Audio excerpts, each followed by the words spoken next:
Drupal is a powerful yet complex software for web development, especially for beginners. However, I'm here to simplify it for you.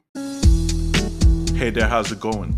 In this video, we're going to learn to install Drupal with Docker and how to work with Drupal in a Docker environment. But first, we'll start with the basics of Drupal and Docker. In the Drupal basics, we'll explain what Drupal is and what role it plays in web development, what components you need to install Drupal, and how these components work together. In the Docker basics, we'll explain what Docker is, what problem it solves for the developer community, and important Docker concepts including an image, a container, Docker file, and Docker Compose. Finally, we'll proceed to installing Drupal with Docker. We'll use Docker Compose to define and manage multiple container applications for our Drupal installation. We'll ensure persistence for our Drupal application using Docker volumes, and we'll explore Docker container networking in our final Drupal installation.